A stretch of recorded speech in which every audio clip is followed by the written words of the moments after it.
What's up, y'all? So,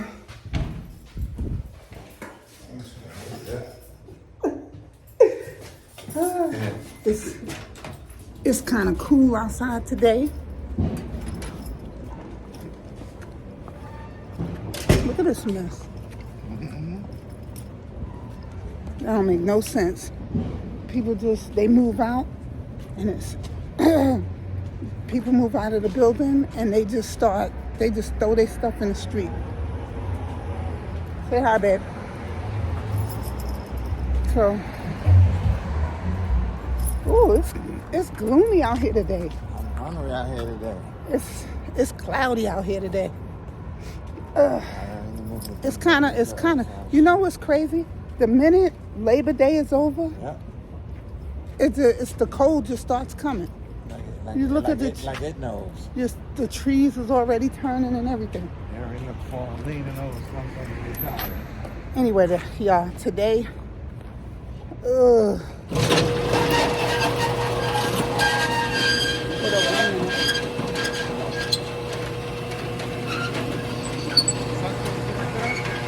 sun?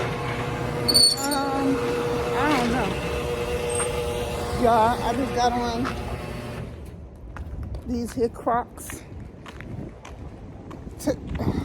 Man, I swear, every time I wear these, the minute I start walking, gravel just kicks up and winds up getting into the shoe. Ooh, it's kind of windy out here. Oh, gosh.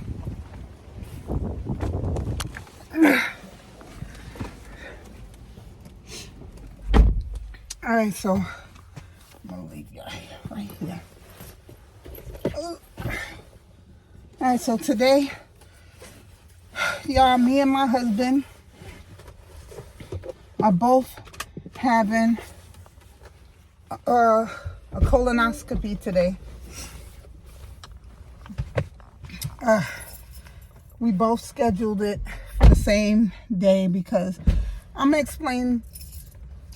My husband and I are, whenever we have doctors, no, we're not twins. Whenever we have doctor's appointments, we always schedule them for the same day because of the hours that because of his days off and his hours. We good? Because of his hours and stuff like that, we don't like to, have days where, okay, today he's got a doctor's appointment, tomorrow I have a doctor's appointment. So we just feel that it's much easier for us to schedule our appointments around at the same time. This way, we both get to see the doctor and it's one and done. You know what I'm saying? It's easier like that. We both have the same doctors, medical, cardiologists, ear, nose, and throat. We have the same doctors, and we made sure that we picked the same doctors. This way we always have our appointments together. And it's easier on us, you know what I'm saying, when we do it like that. So we both scheduled our colonoscopy at the same time. He is a year late. He was supposed to go last year and get his, because we both had a colonoscopy done in 2017. So they found a polyp on him, and they tested it. It was nothing. It was benign. Everything was good. With me, I had no polyps at all. So because they found a polyp on him, they told him he had to come back in 5 years. They told me I didn't have to come back for 10 years because I didn't have any polyps on me, or in me. But being that, even though I still would have had 4 more years before I had to go. You know what I'm saying? From the first time we had a colonoscopy till 5 years later, anything can happen, right? So because of that reason, when he made his appointment, I said, you know what?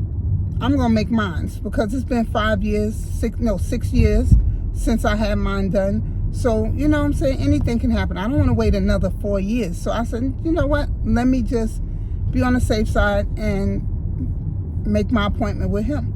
So doctors cleared us and stuff like that for the procedure, whatever. So now we're going to have it done. His appointment is at 9 o'clock. Mine is at 10. And so, you know, they, with the colonoscopy, they put you to sleep and stuff like that. And the whole procedure, once they get you sleep, the whole procedure takes about 15 minutes, the longest, 15, 20 minutes. And then we're done.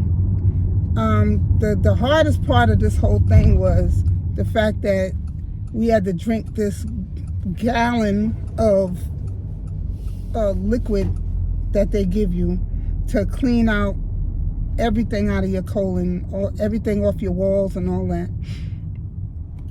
And first you had to take 4 Dulcolax at one time. That's what that was? Yeah.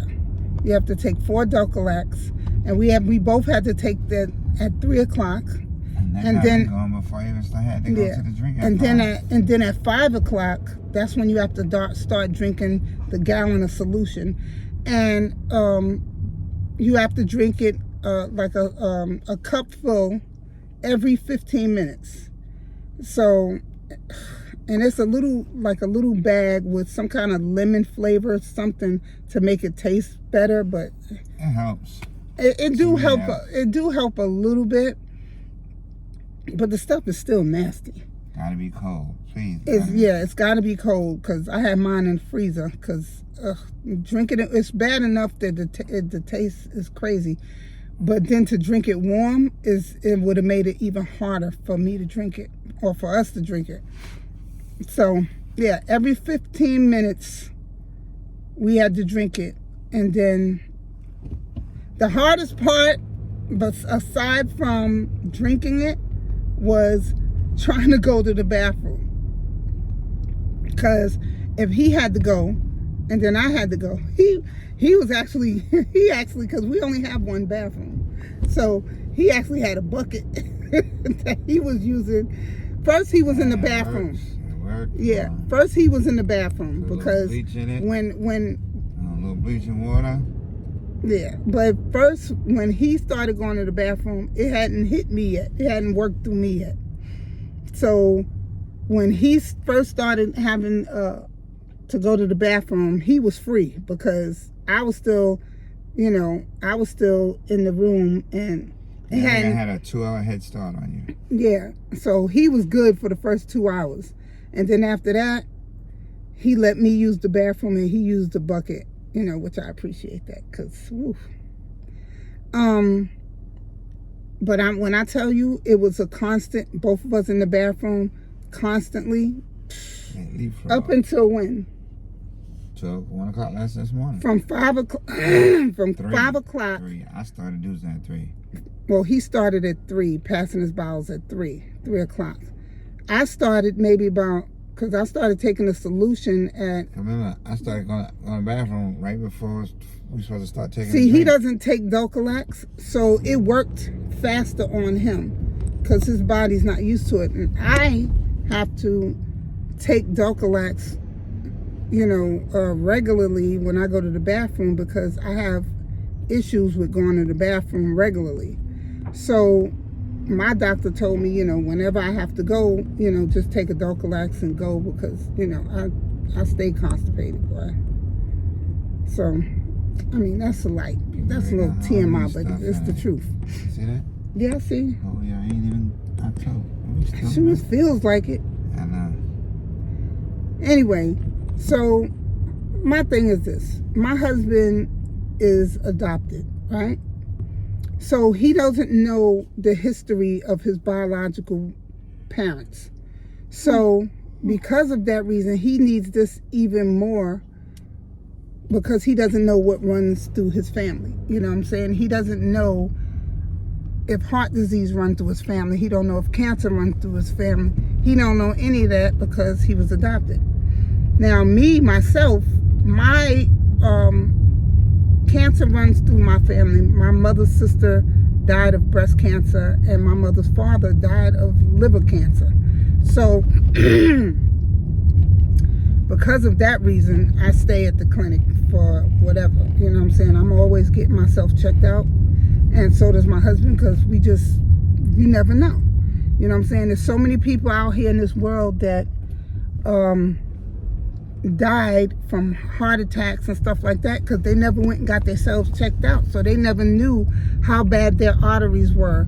They never knew their family history, or they never asked family members in the family about their family history. You know what I'm saying? A lot of people don't go to the doctor because they figure, you know, if they wake up and they feel good, then everything is okay. But a person could be feeling good. A person could be feeling good on the outside. You know what I'm saying? Feeling wonderful on the outside, but inside their body is going through something. A lot of times, symptoms don't show up until it's almost... And then the disease that finished taking over your body. Right. Then you get a sign when it's or too late. A lot of times, like my uncle, December, when D-Rick died? November. Jamal died in November, before Thanksgiving. Yeah, okay, December. My uncle died a couple of days before Christmas, right? And he had a heart attack. Now, what happened was he was walking with some friends. They was hanging out with him and some friends. They was hanging out and they was walking down the street, and they said he just collapsed, just like that. And they tried to revive him. Nothing was happening. They called the ambulance. They got him. He had. When the ambulance had got there, they pronounced him dead. And they said they didn't understand what happened, because they said they was all just on the stoop laughing and joking around. They got up to go to the store. You know, they got up to take a walk to the store. As they walking, they laughing and stuff, and he just fell. And they turned around, he was on the floor. But they said that heart attack, they call it the silent killer, because you don't really have any warning signs before you have a heart attack. Now you might stop. That's what it do. It just stop. You might have some symptoms like weeks before, you know, certain symptoms, but then that could be, those symptoms can also be, you know, just regular aches and pains. So you never know. So the only way to really know how close you are to having a heart attack or something like that is by going to your cardiologist and checking up with him, and just go for a regular checkup. Like, even if the doctor says, well, have you had any problems and stuff? And you said, no, but I have heart disease run through my family, or, you know, maybe I eat a lot of fast food. I eat a lot of red meat. You know, throughout my life, I've eaten a lot of red meat and stuff like that. And I just need to check on my heart and make sure my heart is good, especially at my growing age. You know what I'm saying? And most people that have passed away from a heart attack, you'll hear about it, and people be like, I just saw him last week and he was good, or I just spoke to her yesterday and she was good, and okay, on the outside she's good, but you don't know what her body's going through on the inside. You know what I'm saying? You could be at a point where, you know, your body is about to just give out and you don't even know it. You're going through your day in the house cooking, and my husband here, his mother, 32 years ago, his mother died from a heart attack. She was in the kitchen. She was making soup for her neighbor, because her neighbor was sick, wasn't feeling good. So she went in the house to make soup, because that's how his mother is, or was. You know, she took care of everybody on the block and stuff like that. She was the mother to everybody on the block. But the lady that she was taking care of, they were really close friends. They was neighbors, lived right next door to each other. And the lady was older than her, but they was friends. And the lady was sick, wasn't feeling good. So his mother went and made her some soup and was going to take it to her. As she's making the soup, she has a heart attack in the kitchen and died. Just like that. No signs, no pains, no issues. You know what I'm saying? Like, she had a heart condition that she wound up having after she had her daughter, my husband's sister. And she was told she couldn't have any more children because her heart was that bad. And she was only supposed to live, what, 5 years after she gave birth to her daughter. But she wound up living 22 years. So that was good. You know what I'm saying? But her heart gave out. But she had no signs. She had been running errands all day that day. And then she came home to make her friend some soup. And that was that. So you never know. So, you know, I advise anybody out there, if you haven't had your heart checked on, go do it. Get you a cardiologist. You don't have to. You don't have to wait until something happens to go see a cardiologist. If you feel that you want to have your heart checked out and make sure that your heart is in good standing, then make an appointment. Request it. You can. Let me tell you something. Don't let any doctor tell you, oh, you don't need that because of your age. You can request to age see. Don't mean nothing. Right. It's what goes through your bloodline. Right, and not only that, cancer and heart disease does not discriminate on age. You don't have to be a certain age to have cancer. You don't have to be a certain age to have a heart attack or have heart disease. You know what I'm saying? There's been kids, teenagers that have been in school and running out on the field playing football and have had heart attacks. I know, dude. I was growing up 17 years old. I think I was about 15.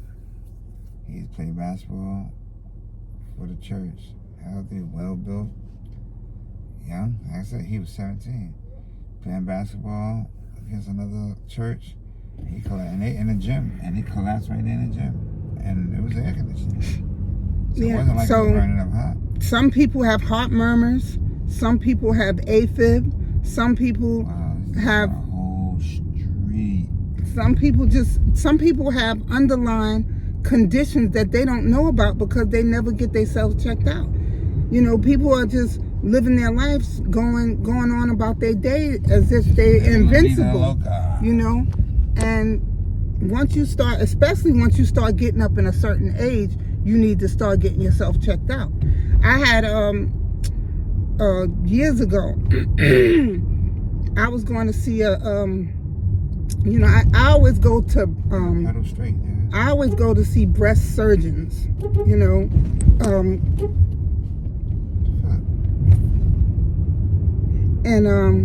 When I go to see doctors, you know, when I go get my breast examinations and stuff like that, I go see not surgeons, I mean specialists that specializes in that field. I don't want somebody that, okay, no, I do a little of this, a little of that. I want to go to somebody that specializes in what I'm coming to see you for. So that's what I do. I go to see specialists. So I went to see a specialist one time, and it was a woman in there that worked there, African American woman. She had, at the time, she had worked at the clinic, and she was a receptionist, and she had worked there for like 7 years. And she was telling me that her daughter found a lump in her breast, and she took it to the doctor, and they found that she had cancer. And her daughter was only 15. So when they be sitting there saying, oh, you don't have to go you don't need a mammogram until you in your 40s or something like that, that's bullcrap. This girl was 15 years old, and her mother took her to the doctor because she found a lump and found out that it was cancer. You know what I'm saying? I don't know how she is now, because that was years ago. But I'm hoping that everything worked out. But I don't know, because I haven't been to that doctor in years. But that was the last time I seen her. That was the situation. But anyway, like I said, I would suggest anybody go get your your breast examination. If you never had a mammogram before, it's no real big deal. It doesn't hurt. It's just uncomfortable. It's an uncomfortable feeling. There's no needles or nothing like that. They put your breast into this thing and they smash it down. It is uncomfortable, but it doesn't hurt. You know what I'm saying? But either way it goes, it's once a year. You know what I'm saying? And it'll save your life. Right. So go get cancer screenings. Go get mammograms. You know what I'm saying? Go get a colonoscopy done. You can request these things. You don't have to sit and wait to be a certain age. You don't have to wait for your doctor to schedule you one. You can tell your doctor, choice. Right, you can tell your doctor, I want to have a screening done for colon cancer. I want to have a mammogram done because cancer runs through my family. Heart disease runs through my family. You can request to see a cardiologist if that's what you choose to do. So don't let nobody tell you you can't have that done. And that was told to me by a doctor.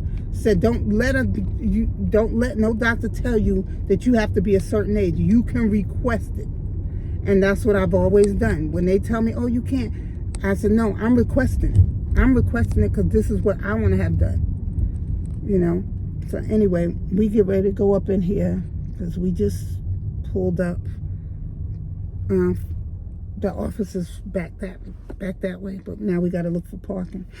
But yeah, so we get ready to go have this done. He's going in first, and I'm going in at 10. So, you know, they're gonna put us to sleep. You know, and that'll be that. Couldn't eat anything all day yesterday, so we're both starving right now. But you know, you can't have anything in your stomach. Your everything have to be cleaned and cleared out and stuff like that, so they can see. Because they put a camera up in there to see what's going on, see if you have any polyps.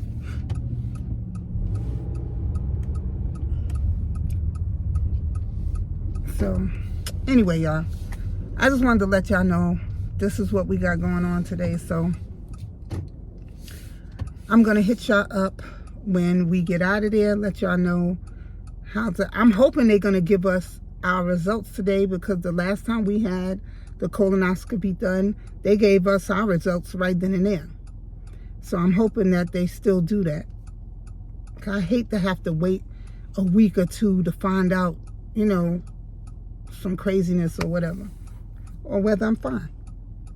But I'd rather find out right then and there.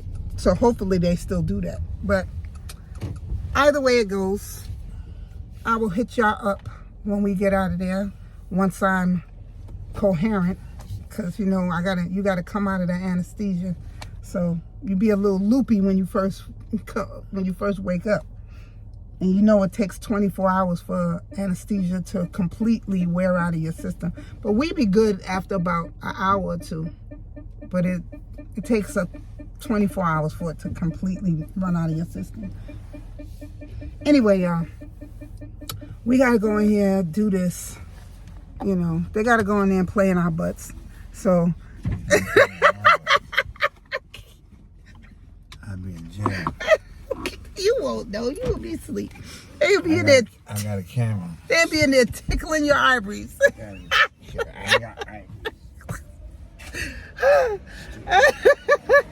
Anyway, y'all, I'm gonna go. I'm gonna hit y'all up when we come out of there. All right, y'all. Later.